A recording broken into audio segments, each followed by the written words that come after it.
نتسنى يتشد باش نجاوب مايا، ودابا غادي نجاوبها مزيان وغادي نسرح لك في السطوريات.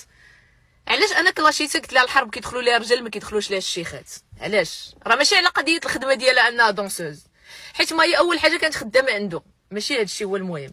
الثانيه المهمه هي انها كانت كتخرج تقصر معاه، ومايا كانت المؤثره الوحيده في السوشيال ميديا اللي عارفه اني انا عندي الحق فاش كنت كنقول راه كيدير ممارسات مع البنات بطريقه كينعسهم مع الكلاب وكيدير شي حوايج اللي ما يقدرش يتقبلهم عقل. هي الوحيده اللي كانت عارفه اني انا عندي الحق، وانا ما طلبتش منها تعاوني، ما عمري ما طاقيتك باش تعاونيني. خرجات اشنو دارت؟ ضربت لامي كلشي في الزيرو، قالت لهم فرعون وخافوا على راسكم.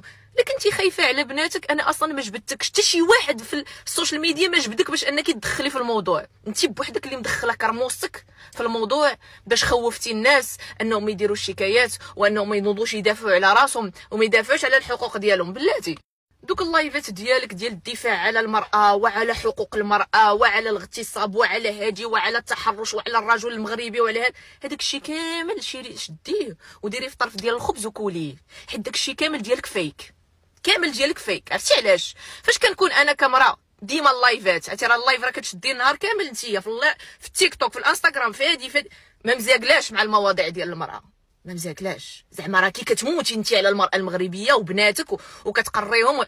او فاش نجيو الموضوع الواحد كان كينعس البنات مع الكلاب ويعطيهم لا دروغ ويدير لهم، خلي لي الحقوق ديال العمال، خلي لي داك الفيلم.